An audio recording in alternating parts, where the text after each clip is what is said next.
Admito la pregunta porque, por ejemplo, en Chiapas hay también una universidad indígena y de una manera extraña, que no le gusta mucho a ciertos jacobinos, esa facultad se llama Facultad de Teología y Filosofía. Entonces uno diría, pues los sandinistas, los zapatistas, revolucionarios, ¿cómo admiten que haya una facultad de teología y filosofía? Y es indígena y dirigido por ellos. Y yo creo que es natural, porque en la cultura originaria esto se da muy articulado. Es imposible secularizar. Y la secularización no vaya que sea una manera de dominio, y sobre todo dominio cultural. Si a todas estas grandes culturas originarias latinoamericanas, bantú africanas, islámicas, de la India, el sudeste asiático, la China, etcétera, le sacamos su elemento mítico fundamental, pues perdónenme, las castramos, no nos queda nada, nos queda que decir que estos temas hay que tratarlos. Pero ahora lo haría yo de una manera completamente 2009 y desde la filosofía y filosofía política, que es lo que yo estoy trabajando.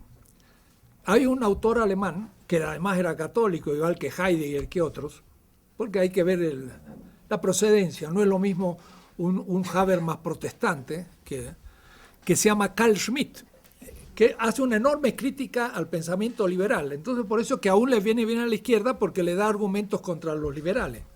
Claro, después hay que criticar al Schmitt, que a su vez va a ser muy articulable con el pensamiento nazi alemán, aunque lo va a sobrevivir y va a morir en el 80 y tantos, voy a decir que va a vivir 40 años después de la caída del nazismo y va a ser un pensador interesante.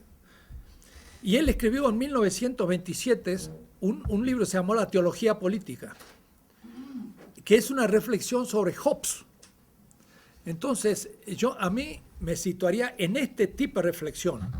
Hoy, este tema es trabajado por Alain Badiou en París, por Slavoj Žižek, este esloveno que está en Londres, que gracias a Oscar Guardiola, un amigo, me ha tocado ir 2 veces a Londres invitado y estamos con Žižek. Y justo Žižek acaba de publicar un libro con Milbank, nada menos que sobre la teología, Žižek. Pero Walter Benjamin también plantea el tema del mesianismo, teología política. Taubes, un judío alemán, profesor en Berlín, en Jerusalén y en Estados Unidos, que tiene un libro que se llama La teología política de Pablo de Tarso. Y sobre todo Agamben, que escribió un comentario de la Carta de los Romanos hace 4 años, y acaba de salir un libro tremendo, El reino y la gloria. Entonces, como filósofo aún, actual, voy a responder a tu pregunta.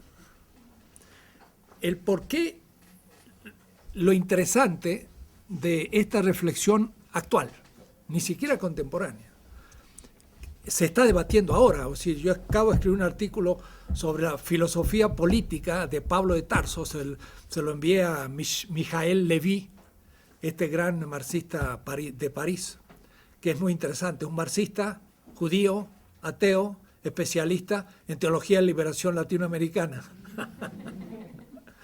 Entonces, Levy tiene muchas obras. Él leyó mi artículo, está encantado, lo quiere publicar, etc. La idea de Carl Schmitt es, todas las grandes categorías de la filosofía política moderna tienen origen en la teología. Todas. el concepto de soberanía, el concepto de legitimidad, de ley, de lo que busquen, son conceptos. Y justamente Agamben, en esta última obra que la acabo de leer la semana pasada, y estoy comentando, es una obra tremenda, porque este Agamben, que es profesor de filosofía en Venecia, profesor hoy, de paso también es profesor de iconografía, de estética. Así que Agamben es un hombre muy espectacular. Acaba de escribir un libro sobre este tema, que ya se los bosquejé hace un ratito, de cómo el cristianismo primitivo es judío. Y en eso ya estamos todos de acuerdo, ¿no? Cristianismo primitivo es 100% judío. Todos. Desde el fundador hasta todos los discípulos, todo. Más es una secta judía. Durante mucho tiempo, quizás todo el primer siglo. Pero, y Agamben trabaja el tema de lo que llama la oikonomía. La economía. La economía es de Dios. Es la gestión que Dios hace de la historia. Lo que los estoicos llamaban la providencia, que después va a pasar, ¿no? ¿Cómo Dios interviene en la historia? El judaísmo más ortodoxo, rabínico, después va a ver un Dios lejano, a un Dios que se le rinde culto, sobre todo por la ética, porque el templo ha desaparecido, pero es un Dios lejano, que dirige la historia, pero por intervenciones puntuales, que es el Mesías. En cambio, el cristianismo es judío, pero le da como a Dios más acción. Y la economía es la gestión que Dios hace de la historia. Y a tal punto que entonces piensa que Dios toma forma de ser humano, de carne, se encarna. Y ese es el primer punto. O es decir, que no es un tema griego, es un tema judío, pero de mayor intervención en la historia. Mi punto de distancia ahora con Agamben es el siguiente. La teología de la liberación latinoamericana, y lo veo como filósofo ahora, o como cientista social, o como antropólogo, como historiador, es un fenómeno. Dese en cuenta que es un fenómeno fundamental en América Latina, porque en los 60 y aquí en Quito nació ese pensamiento. Debo decir aquí mismo había un instituto muy importante como Monseñor Poraño, y aquí se leyeron los primeros textos de ese movimiento. La teología de la liberación en América Latina permitió que el pueblo de los pobres, también los indígenas, reinterpretaran su cosmovisión cristiana para hacerlos responsables políticamente del cambio histórico, hasta revolucionario, hasta guerrillero y foquista, como el caso de Camilo Torres, los que son colombianos. Ese fenómeno no se había dado nunca. Y Camilo Torres no era un cualquiera. Yo viví en la pieza donde vivió Helen Lovaina, era un sociólogo muy importante, fue de los fundadores de la sociología latinoamericana, candidato a ser rector de la Universidad Nacional, no de la privada, y sin embargo después se mete en la guerrilla y de una manera muy imprudente se hace matar en la primera escaramuza, ¿no? Bueno, pero ¿de dónde viene esa posibilidad? Pues lean el libro de Rigoberta Menchú, Así me nació la conciencia. En el capítulo 26, ella dice, Rigoberta, en el pueblo, quiché, que claro, quiché y maya, yo creía que era lo mismo, pero no es lo mismo, ¿no? No es lo mismo aymara que quechua. Los quichés son de origen más bien náhuatl, y los mayas no son quiché. Entonces, este maya del cual le he hablado de los paneles de abeja, le han propuesto ser rector de la Universidad Indígena. Pero dice, pero si tengo que ir a Guatemala voy a estar rodeados de quiché. Y los quichés son náhuatl y los mayas están en contra de los quichés y entonces me quedo sin gente que me proteja. O decir, que tenemos nuestras cosas internas. Justamente son muchas culturas. El maya no es la quiché. Y la quiché es la que más sufrió en la limpiada de los militares.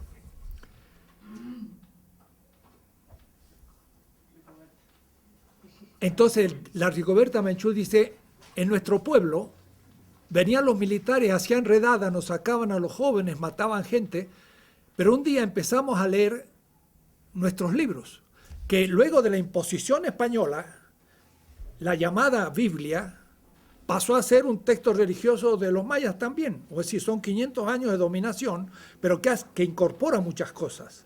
Hay ciertas cosas que ya son parte de las culturas, que todas son híbridas. Claro, algunos dicen, tenemos que limpiarnos de la influencia cristiana. Otros van a decir, ya es nuestra también religión. Hay que entonces entrar a ver qué pasa.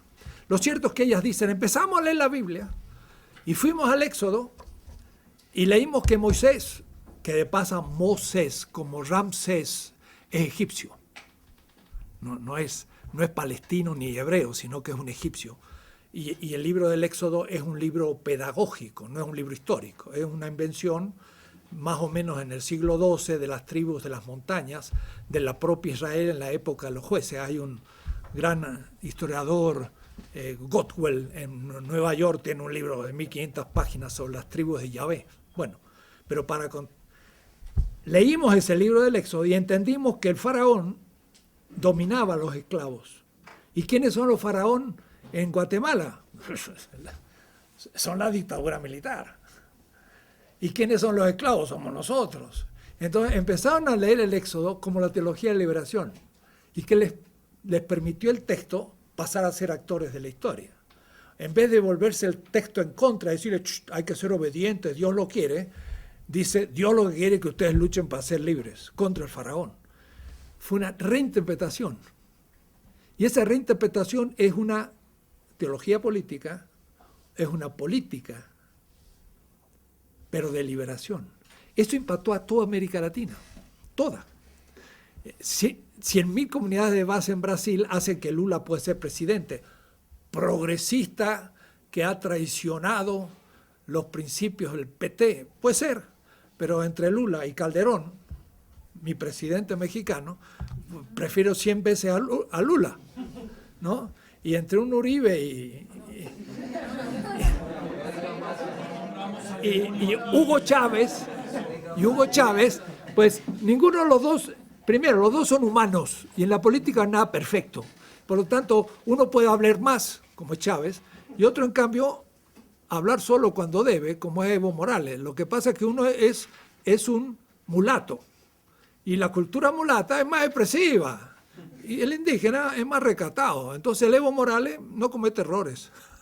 Y Hugo Chávez por ahí habla de más. Y bueno, es un problema cultural. Pero prefiero a Hugo Chávez que no a Uribe, como dije. Es decir, esos presidentes que ya Cibechi en Uruguay dicen, bueno, son progresistas, y empieza la ola conservadora, y el golpe de Honduras es el comienzo para algunos de la ola conservadora. Yo no creo, yo creo que la cosa va a ser claroscuro ahora. En fin, ya llegaremos al contemporáneo. Pero todo eso no es posible sin aquella teología de liberación. Lula no es posible sin las 100.000 comunidades de base. Pero tampoco es posible ni Hugo Chávez, que por ahí saque, ustedes habrán visto, él jura por la Constitución y también por Cristo, pero dice el Cristo de la liberación. O es decir, se hace una distinción. Yo creo que la teología de liberación vista como un fenómeno cultural hace una relectura del cristianismo del primero y segundo siglo de una manera mucho más radical que Lutero, y es como una reforma mucho más importante porque invierte la inversión. Entonces, de nuevo habría que ver Hinckelambert. El cristianismo de un mesianismo crítico del imperio desde los esclavos, y eso es lo que no ve Agamben, lo que no ve Zizek, lo que no ve Badiou. Todos estos filósofos eurocéntricos todavía son críticos, pero son todos eurocéntricos. Ven al cristianismo como un mesianismo, incluyendo a Benjamín, que Walter Benjamin es un gran autor judío, pero es puro alemán, no salió de Alemania, ni sabe lo que es el África y América Latina, ni escuchó hablar, y no sabe nada de la historia de la China y demás. Entonces, es un pensamiento crítico, la teoría crítica de Frankfurt. Son eurocéntricos, pero morir. No saben nada de lo que pasa afuera. Tomar sus hipótesis de la periferia sale una cosa nueva. Eso es lo que hacemos nosotros, ¿no? Continuamos ese proceso. Entonces, ellos no han visto que esta gestión de Dios de la historia no se hace por una intervención directa de Dios, sino que se hace desde los esclavos. Entonces, el texto Filipenses 2:28, que fue objeto de un diálogo pero fuerte en Bogotá con Bátimo. 2 días nos enfrentamos con Bátimo fuerte, y está escrito. Ya iba a venir Bátimo aquí, así que mañana lo voy a reemplazar a Bátimo. Voy a hablar de esa discusión. Él dijo, siendo de naturaleza divina, se alienó a sí mismo, tomó la forma de esclavo. Y él dice, se debilitó, la debolezza, ¿no? La razón débole, se debilitó. Digo, nada de debilitarse, se alienó, dice el texto de Kenosen. Ahí sale la palabra alienación en Hegel, y de ahí la toma Marx, y de ahí tomamos nosotros la palabra alienación. Siendo naturaleza divina, tomó la forma de esclavo, y desde la muerte de cruz es que empieza a refuncionalizar la cosa. Y eso es Pablo de Tarso. En la interpretación actual de Pablo de Tarso, que no es más que teología de liberación, pero los europeos están desayunando con gran novedad.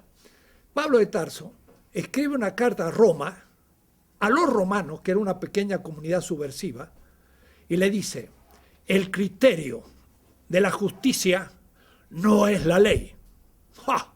Decir eso en Roma es meterle una bomba abajo el imperio. Si la ley romana era lo máximo. También era la Torá en el judaísmo rabínico.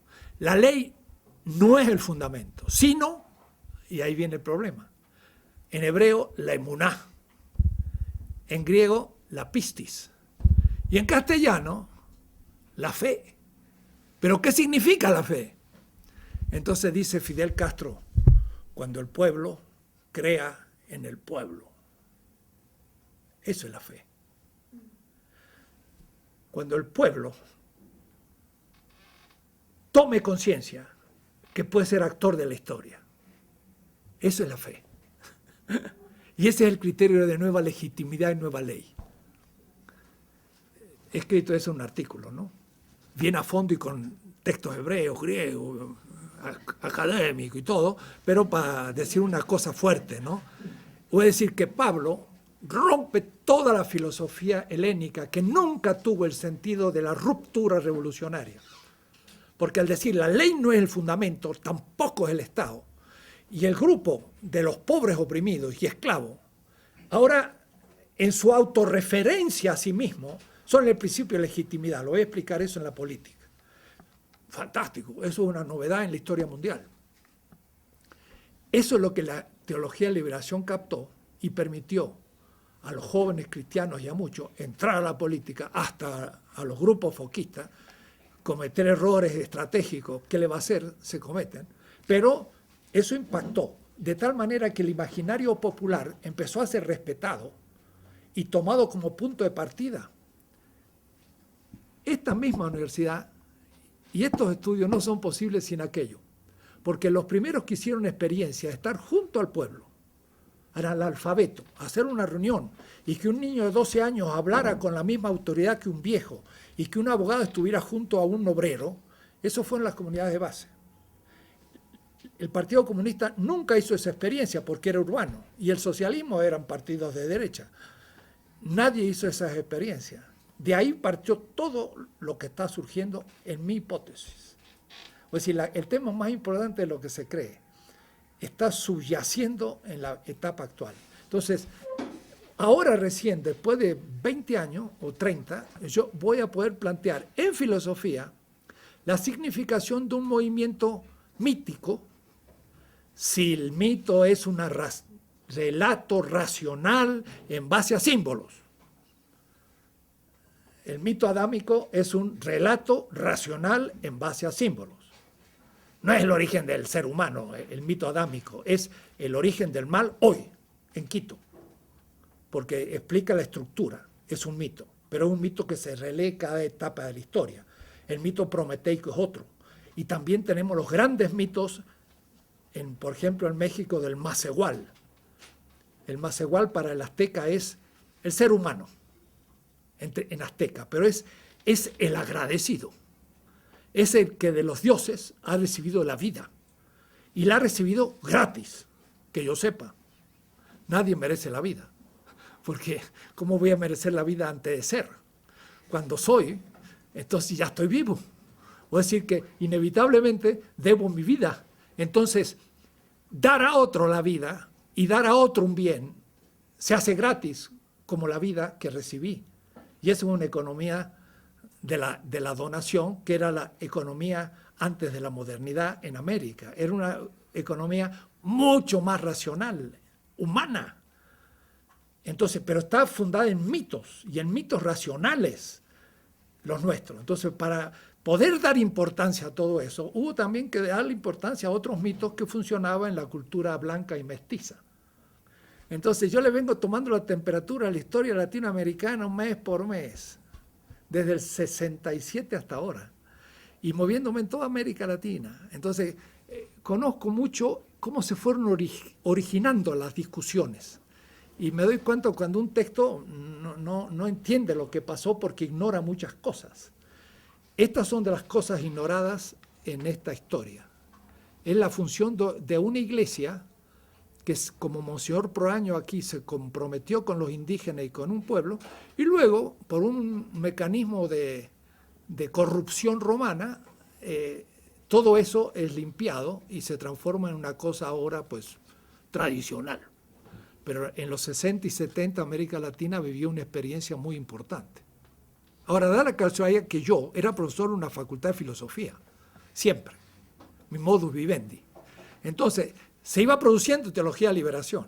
Yo decía, ¿y esto en filosofía cómo se come? Entonces, en 1929 surge la filosofía de liberación, que no es teología, y surge la crítica Heidegger desde Levinas y desde América Latina. En mi página pueden encontrar el librito Filosofía de la Liberación. Se las recomiendo, porque está escrito en el 75, pero en realidad está en el 70. 1970, 7 años antes del orientalismo de Said, 9 años antes que el libro de Lyotard, y yo hablo del posmoderno. Pero cuando me di cuenta de lo que hicieron del posmodernismo, dije, no, entonces transmoderno. Pero hablé del posmoderno antes que ello.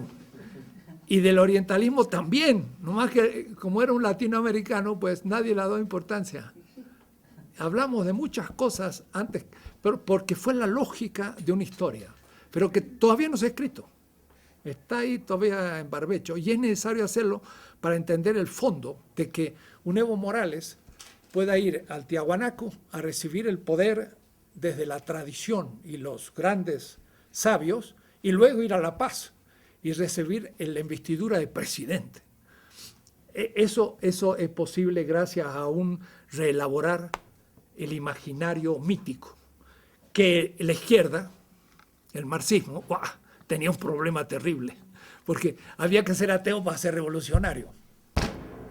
Y de lo que se trataba más bien es de poner en funcionamiento a los dioses, en la línea de la liberación. ¿Y quién lo hizo eso? Pues un tal llamado Karl Marx. Tengo un libro que voy a donar ahora, edición venezolana, pero escrito hace muchos años. Miren qué nombre escandaloso. Las metáforas teológicas de Marx. Marx fue un teólogo. Se preparó a ser asistente de Bruno Bauer en Bonn. Y Bonn era un teólogo. Bauer. He visto los 26 tomos de la obra de Bruno Bauer. Es pura teología. Y él le iba a ser el asistente. Si no lo echaban por ateo, a Bruno Bauer, Marx hubiera sido asistente de teología. ¿Qué tal? Y no lo hubiéramos tenido porque no hubiera escrito El Capital. Por suerte echaron a Bruno Bauer y se quedó sin chamba, sin trabajo, y fue Marx. Pero no se imaginan todo lo de teología que tiene. Pero explícita. En El Capital, en el 5º tomo, dice, lo que los teólogos llaman el pecado original es la acumulación originaria. Entonces los marxistas dicen, qué chiste este Marx. Los católicos, así a los Ratzinger, mi profesor en Münster, fue profesor mío, el actual papa, dicen que falta de respeto. Pero Marx conocía perfectamente la teología del pecado original, tiene 17 textos. Entonces, cuando uno lee los 17 textos, ¿sabe lo que dice Marx? Han deshistorificado al pecado original. Entonces hay que historificar el pecado original. ¿Qué significa? Que hay una estructura de dominación que crea la naturaleza intersubjetiva del ser humano en cada etapa histórica. El capital es la estructura que condiciona la formación de mi propia conciencia. Yo nazco obrero o patrón, yo nazco desde la propiedad privada y capitalista. Ya tengo el pecado original. Más interesante que San Agustín y el Concilio de Trento, el señor Marx. Y empiezo este texto de la teología de Marx con un texto del dinero, en los Grundrisse, y que tiene que ver con el texto que cité de Filipenses. Dice Marx así: el dinero, siendo de naturaleza divina, no, al contrario, el dinero, siendo de naturaleza de esclavo fuera del mercado, se transformó en el capital en naturaleza divina. O es decir, el texto de Filipenses decía, siendo de naturaleza divina, se alienó y tomó la forma de esclavo. Y Marx dice, siendo de naturaleza esclavo, y usa la misma palabra en alemán que la traducción de Filipenses de San Pablo al alemán de Lutero, siendo de naturaleza esclavo, se enaltece a sí mismo y toma forma divina. El dinero es el anticristo. Pero como los marxistas no sabían nada de la Biblia, no se dieron cuenta.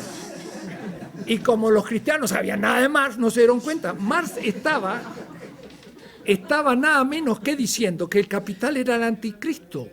Y lo dice explícitamente en el Capital. En el segundo capítulo dice, les puso en su frente el número de su número y les dio la capacidad de vender y comprar. Libro del Apocalipsis 13, 17, 13, que está en los Grundrisse y en el Capital. Marx sabía teología, pero a fondo. Entonces yo tomo miles de textos y muestro que si uno todas las metáforas, me sale una teología. ¿Sabe cuál? Teología de la liberación. La teología de la liberación fue la primera que usó Marx. ¡Qué escándalo! Y yo, en este momento yo diría más que eso. Benjamin dice, se trata de un mesianismo materialista histórico. ¿Cómo puede ser? Un mesianismo materialista. Justo. Era un mesianismo de la gestión de Dios en la historia, pero que había que hacerlo desde los esclavos. Eso es el materialismo histórico. O es decir, que Benjamin está hablando sin darse cuenta del cristianismo. O es decir, una tradición mesiánica más Marx. O es decir, Marx en el siglo XXI le va a pasar como a los cristianos del primer siglo. Platón era demoníaco, era la eternidad de la materia. Ellos, los primeros padres de la iglesia, consideraban a Platón algo terrible. Y luego montaron sobre Platón 8, 10 siglos de teología. Fue todo platónico, desde el siglo III hasta Aristóteles. Fue Platón. Eso va a pasar en el siglo XXI con Marx. Marx va a ser el componente necesario del cristianismo crítico. Sin él, el cristianismo se hace una gestión ideológica y dominadora de la historia.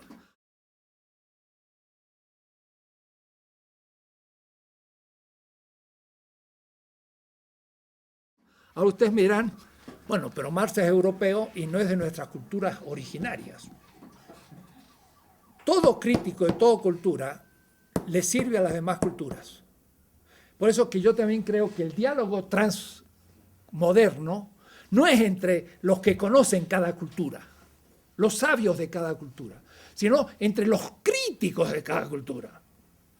Y de los que, desde los recursos críticos de su propia cultura, están elaborando un desarrollo crítico de su cultura. Esos son los que hay que reunir para el diálogo intercultural. Si no, se transforma en un budista que se reúne con un aymara y con los otros y hacen la gloria de mi cultura. ¿Y para qué sirve? Para apoyar la dominación. No, hay que llamar a un indígena crítico, que también hay criticidad. Porque Guamán Poma, bien que se critica a los incas, Claro que como era una familia noble, pero que los incas habían dominado, entonces Guamán Poma se lanza contra los incas y también contra los que se pasan por incas y les llama, ¿cómo le llama? Estos caciquillos, o es decir, indígenas que colaboracionistas a los españoles dominan a los indios y él los critica.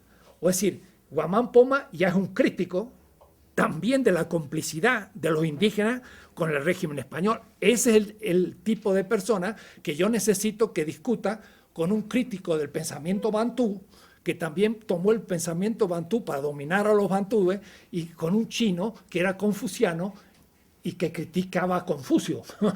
Entonces, el diálogo debe ser entre los críticos de cada cultura, desde los recursos críticos de cada cultura.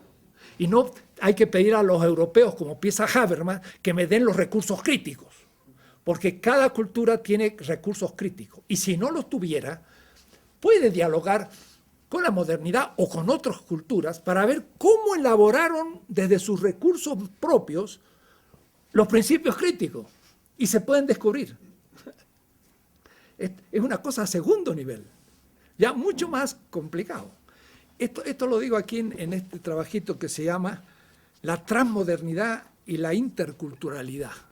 Al final, porque son 5 momentos, abro de justamente diálogo intercultural entre los críticos de su propia cultura. Entonces, a mí no me interesa un musulmán que diga los musulmanes somos los mejores, sino un musulmán que diga, mire, yo desde el propio Corán puedo fundamentar la liberación de la mujer. Ah, ¿cómo? Y ya hay. Y se tienen que oponer a sus ulemas y a su gente, y mala suerte. En el propio Corán hay principios antimachistas, pero no se lo vaya a imponer yo del feminismo norteamericano que no sabe nada de la cultura islámica. Y así cada cultura tiene en sus propias culturas recursos. Y si no los tuviera, vuelvo a repetir, hay que inventarlo. Y se pueden inventar los principios críticos que habían pasado desapercibidos. Interculturalidad solo está hablando del diálogo. Y también es muy peligrosa. Porque pareciera que el diálogo ya lo podemos establecer, pero es asimétrico. En la cultura aymara con la cultura norteamericana de la Coca-Cola tiene una asimetría feroz, porque todos están viendo en la televisión la Coca-Cola como algo a imitar, y si sale algo aymara es algo folclórico que, bueno, ya va a desaparecer. Entonces, no hay interculturalidad, porque en realidad lo que hay de hecho es la destrucción de las culturas desde la cultura moderna que se impone por el mercado. Y la Coca-Cola no es un producto. Y yo mismo a veces pido una Coca-Cola y digo traicionero, pero la pido. Me anima, ¿ves? En vez de la coquita. Pero uno sabe qué le va a hacer. Hay tantas cosas que traicionamos. Es como Bartolomé Las Casas, que decía, quería liberar al indio. Y decía que a mí no me paguen con indios la encomienda, sino que me paguen en dinero, mis tareas, ¿no? Pero ese dinero también salía de las minas, así que también salía del indio. No había cómo vivir sino a costilla del indio, ¿no? Lo mismo ahora. La Coca-Cola es cultura, no es una pura mercancía. Es más, es una cultura a un nivel tan profundo como el consumo, que es lo más profundo de una cultura, que es el gusto que tengo por el alimento, ¿no? Y el niño le dice a la mamá, mamá, coca, que significa tengo sed. Ya mire, la sed fue determinada por un producto universal, ahora sí universal, y está perdido ese niño. Y así están casi todos. Entonces, no hay interculturalidad en este momento, hay extinción cultural. Entonces, la interculturalidad es casi un postulado. Tenemos que ir a una, pero tiene que ser simétrico. Y no es simétrico ni económica, ni política, ni por la aspiración de la gente muchas veces. Entonces es una tarea a contracorriente. Pero lo que pasa es que esta cultura no da. Esta crisis es una pequeña crisis, pero habrá más profunda, y la ecológica es absoluta. O sea, la crisis ecológica es absoluta. La especie humana se va a suicidar, y no a mucho plazo, 1 o 2 siglos, y desaparecemos como especie si no tomamos medidas a fondo. Y entonces el capital no va a poder resistir eso.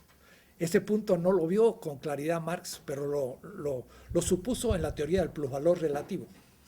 Eso se lo puse al profesor Wallerstein y le gustó mucho. La ecología fundada en Marx.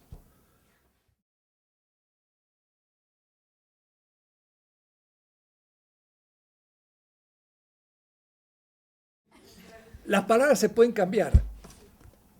Quiero indicar simplemente si es un concepto negativo, porque no me interesa la modernidad, sino lo que viene después. Entonces, podría ser algo, pero por ahora es llamar la atención de que no es posmoderno. Es decir, es antiposmoderno, sobre todo, primero. Y estoy de acuerdo que modernidad no es la palabra positiva para todas las otras culturas. Habrá que ir encontrando otra con el tiempo. Sería la afirmación crítica de las culturas que fueron despreciadas por la modernidad y que descubren su valor y se desarrollan desde sí, pero en diálogo con la modernidad. En diálogo. Pero vuelvo a repetir, el diálogo ahora lo gestiona el que no es moderno. Y al decir no moderno no es porque esté atrasado, no, porque tiene capacidad de ir más allá. Al decir no moderno, estoy diciendo algo mejor que la modernidad. Pero las palabras traicionan. Si encuentras una palabra mejor, víctima, transmoderno, todas las palabras están contaminadas. Todas. Y yo, mire, si leen mi librito, Filosofía de Liberación, yo digo, yo estoy hablando con una terminología europea. Es como el hijo que se rebela contra el padre, pero lo insulta en su lengua, hasta que empieza a crecer y empieza lentamente a crear nuevas palabras. Bueno, de todas maneras, transmodernidad ya es una palabra nuestra. Ya la estamos creando con las raíces del castellano y todo, pero ya el contenido ya no es, y llama la atención, no es.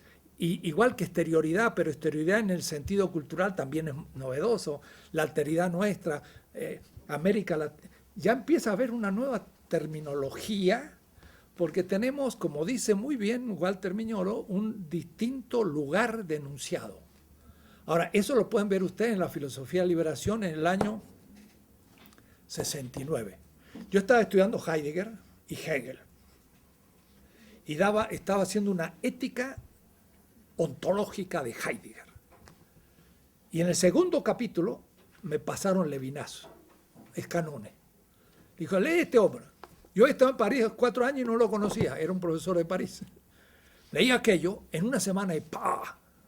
Descubrí. El tercer tomo de mi ética es el tema de la alteridad, el otro, América Latina, y ya empezó todo. Todo lo que nos está pasando, el árabe lo puede pensar porque tiene una lengua ya muy construida a nivel, ¿no? Los chinos igual, los hindúes igual. No todas las culturas lo han hecho de esa manera, pero, en fin, distintas etapas. Pero estoy de acuerdo. Y estoy de acuerdo con la objeción que podría venir después. Y usted, profesor, está hablando con demasiados autores europeos. ¿Y dónde están los nuestros?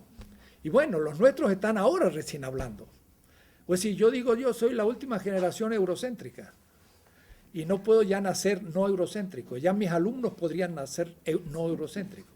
Y si son mayas o náhuatl o quechuas y aymaras y hablen su lengua y escuchan lo que yo digo, ellos sí van a poder partir de sus propias tradiciones. Yo ya, si tuviera 23 años, primero estudié el mandarín y después o el náhuatl o alguna gran lengua nuestra, pero primero el mandarín, porque es una lengua muy importante para la historia mundial.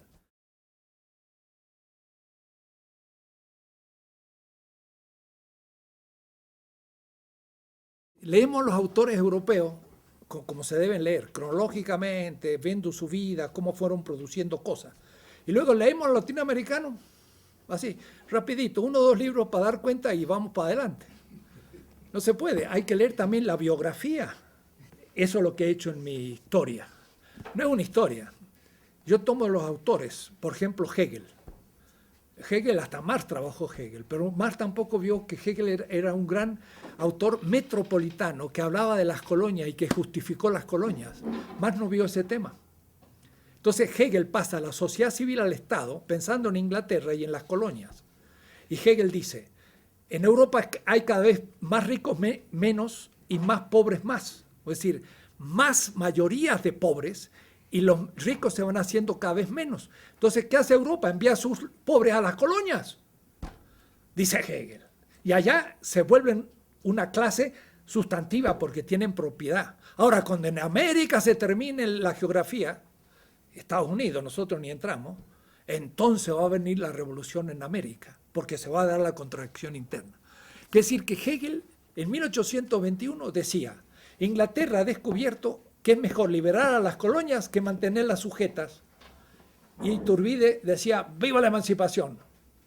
Y Hegel ya decía, a Inglaterra le es más barato México libre, pero explotado en un nuevo contrato, que ni le envío la burocracia, ni le envío el ejército, pero lo endeudo con un empréstito y le empiezo a hacer el contrato neocolonial y me apropio de toda la riqueza. Hegel ya estaba viendo la emancipación y cómo eso era un nuevo tipo de colonia. En realidad Hegel estaba citando un texto de Aristóteles que hablaba de Cartago y donde Aristóteles dice, en Cartago a los pobres se los enviaba a las colonias. Eso lo descubrí después. Pues si yo leí a Hegel que pasa la sociedad civil al Estado, de un Estado liberal nacional al imperio.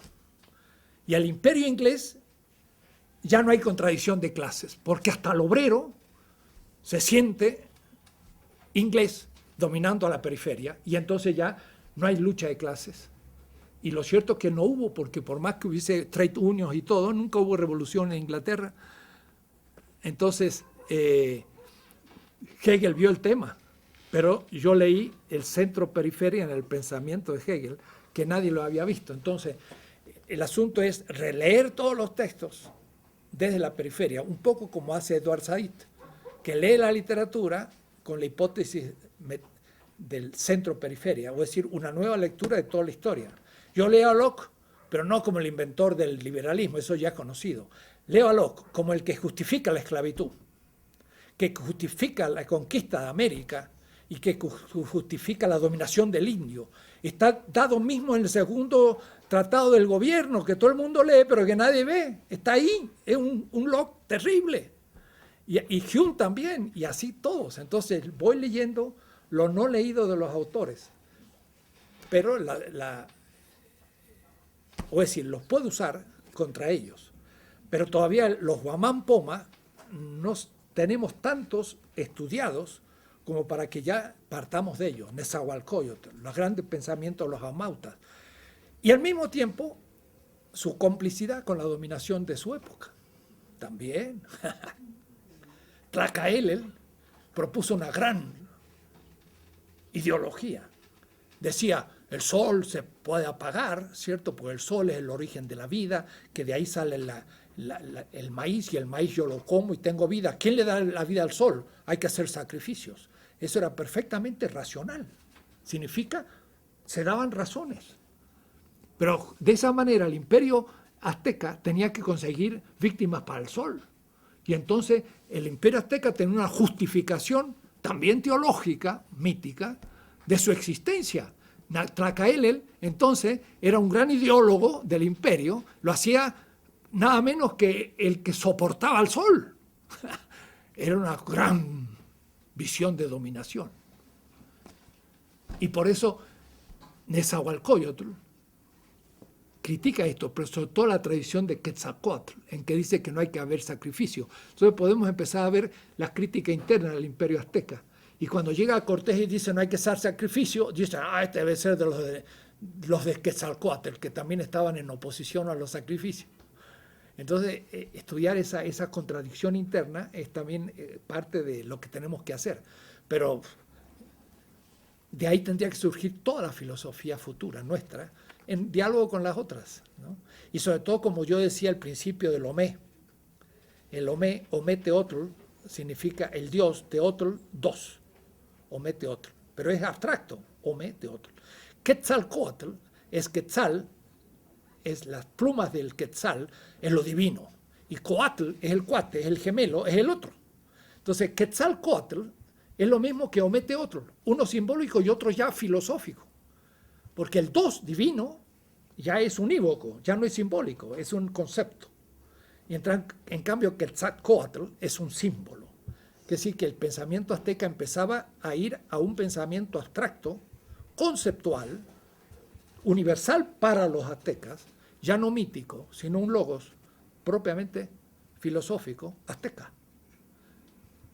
Ahí, bueno, hay discusiones, que si ustedes quieren, pero eso pasaba también entre los amautas, y el mismo Toynbee dice que la visión que tenían del origen de sus dioses y demás era una protofilosofía. Estaba a nivel al menos de los presocráticos, a nivel de Heráclito y de Parménides. A ese nivel estaban nuestros indígenas y ya tienen una concepción del universo pensada, mítica, pero también ya abstracta, que era conceptual. No estoy en contra del concepto, pero hay conceptos simbólicos y hay conceptos unívocos, en fin, hay que saber.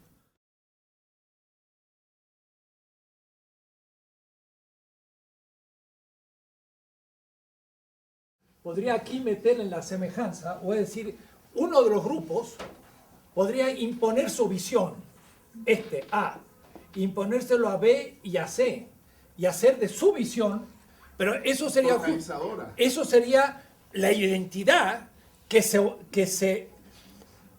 domina la diferencia. Pero en la semejanza es justamente cada uno contribuye en la simetría, en algo común. Justamente, ya saqué el tema, todos los pueblos de América, de Alaska hasta los Onas, tienen esta gran visión del mundo. Y lo vimos en el Inti Raymi hace años, cuando se juntaron 60 sabios, y yo fui el único blanquito que invitaron. Pero lo invitaron por mi librito El encubrimiento del otro, que les había gustado. Y además esta visión de la historia les gusta también, porque los deja en su lugar. Entonces se sintieron representados. Este es el horizonte de semejanza. No la identidad que propusieron esos, que justamente fue la dominación de la modernidad sobre los otros. O es decir, que esos antropólogos son unos ignorantes y no escucharon lo que los sabios les decían de su exterioridad, que tenían que aprender si querían aprender algo. Ahora, por lo general, entonces, no es el sabio de la cultura quichese, no. Sí. Arahuaca. No eran de estas culturas originarias las que tomaban de la modernidad lo que a ellos les interesaba, sino al contrario, era la ciencia moderna que se imponía a ellos y le decía, no, esta cruz ya es influencia cristiana. Y es una barbaridad que no tiene nada que ver con el tema. Además ni saben el significado posiblemente ni de la cruz cristiana, porque la cruz cristiana es una silla eléctrica. La cruz cristiana es cómo se mataban a los subversivos del imperio. Por lo tanto, no es un signo religioso, sino es el signo de una silla eléctrica, que era política y además de condena. Entonces, sí, ¿cómo va a ser eso un hecho religioso para otra cultura? Es imposible. Es un absurdo. Además, es un absurdo para casi todas las otras religiones. Que no sé si ustedes lo observan, pero como uno está tan habituado, no le cuesta verlo. Pero ni Confucio, ni Mahoma, ni ninguno de estos grandes fundadores, pues murió en la suya eléctrica de su cultura. Entonces es un escándalo realmente, una cosa muy tremenda lo que le pasó al fundador del cristianismo. Pero ya la hemos de tal manera mistificado, no mitificado, que ya ni entendemos lo que fue. Bueno, tú has dado el mejor ejemplo de la semejanza. Yo me acuerdo que en esa reunión, además, todos, desde los Cree de Canadá hasta los del sur del imperio, hicieron un culto al fuego. Y miren qué notable, uno del norte traía también, sin que nadie se lo hubiera pedido, una bolsita con tabaco. Y el tabaco era el incienso de América, porque no había incienso. El tabaco es el que se tira al fuego. Y entonces empezaron a hacer el fuego. Y qué notable, lo hizo un Cree de Canadá. Y lo hizo de tal manera que había que prenderlo, pero no tenía que salir ni un poquito de humo. Y justamente entre los aztecas me recordé el texto que dice, y es un fuego humeante. Y el fuego que humea es un mal fuego. Porque no está bien hecho. Y entonces todos dijeron, nosotros tenemos el culto al fuego. Hasta los del sur de Patagonia, hasta Canadá. Esas son las semejanzas. Hasta sabían cómo hacerlo y el de Canadá sacó su tabaco y lo tiró. Ahora, para llegar tabaco a Canadá, dése cuenta todo el camino que había que hacer. Y en las épocas indígenas se hacía ese camino, vendiendo tabaco que era el incienso de esa época. Y eso era parte del comercio que había entre América, ¿no? Entre la parte del sur, tropical, con Canadá, que era el norte. Eso es justo lo que permite la analogía. Voy a mostrar otros ejemplos en la política de la analogía, porque si pensamos en Hegel, universal, abstracto y concreto, no salimos de la universalidad unívoca. Para decirlo rápido, hay tres, muy conocido esto. Lo unívoco es, algo es lo que es y no es otra cosa. Y la identidad y la diferencia es lo mismo. Si yo digo la mesa y la silla, claro, la mesa no es la silla, pero en la totalidad del aula, la diferencia es interna a la totalidad, que es el acto pedagógico, porque la mesa no es mesa ni de carpintero, y es la mesa del juez. Hay muchas mesas, pero esta mesa de esta forma está determinada por el acto pedagógico. Quiere decir que hay una totalidad y la diferencia se funda en la identidad. Hay una diferencia, una silla no es una mesa, pero la identidad es el acto pedagógico. Y el acto pedagógico explica todo lo que hay en el aula, desde la ventana, el pizarrón, la sentada, yo aquí, todo. Eso es lo unívoco. Lo equívoco es cuando algo es totalmente distinto a otra cosa. Y entonces es mi problema con Levinas, porque él dice, el otro es absolutamente otro. Y entonces, claro, si es absolutamente otro, ¿qué entiendo de él? ¿Qué puedo tener de él si es absolutamente otro? Es el judío que piensa la trascendencia como absoluta. Pero entonces, esa trascendencia, ¿cómo interviene en la historia? ¿Y cómo se expresa? Entonces es lo equívoco. Mientras que lo análogo, como es representado, es aquello que puede tener un ámbito en donde hay semejanza, no identidad, y distinción analógica, no diferencia. Claro, eso armó un lío, porque yo dije, no la diferencia de Derrida, 1971. En mi primer tomo de la ética yo critiqué a Derrida en Le voix et le phénomène, la voz y el fenómeno. Miren, ¿en qué época? Cuando Derrida en América Latina nadie lo conocía, pero yo lo había conocido en París. Y en él habla de la différence, pero yo digo, no, yo voy a hablar de la distinción y la semejanza. Y entonces mi amiga en Estados Unidos, una amiga dice, Enrique, está contra la diferencia. Claro, mi diferencia era más diferente que la diferencia. Porque la distinción analógica es más diferencia, porque la diferencia en la identidad, en el fondo, no es diferencia. La silla y la mesa, las dos son pedagógicas, y por lo tanto no hay diferencia. La clase obrera con la clase capitalista está dentro del capital, y la clase obrera como obrera está determinada por el capital. Pero el sujeto que es trabajador, en tanto sujeto de trabajo, es trabajo vivo, y como trabajo vivo es anterior al capital y posterior al capital, guarda exterioridad al capital.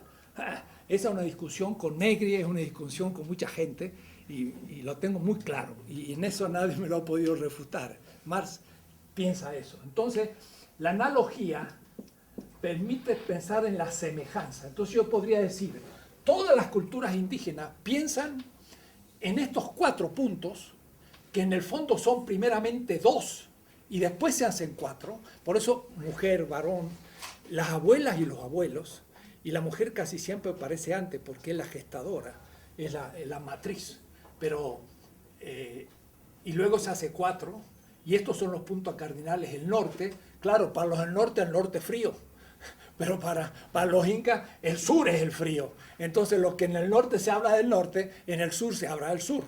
Además, ¿por qué el sur está abajo? Yo no sé. Habría que hacer el mapita poniendo el sur arriba, simplemente, ¿no? Porque lo de arriba uno como que lo valora más y lo de abajo como que valora menos. Entonces hay un mapa muy bonito, primero que está invertido, lo cual es correcto, y luego representado la geografía según la superficie y no según esta manera de que el norte es grandísimo y el sur es chiquito, Groenlandia es más grande que América del Sur. En fin, todos son representaciones. Y entonces se podría entender todo de manera distinta.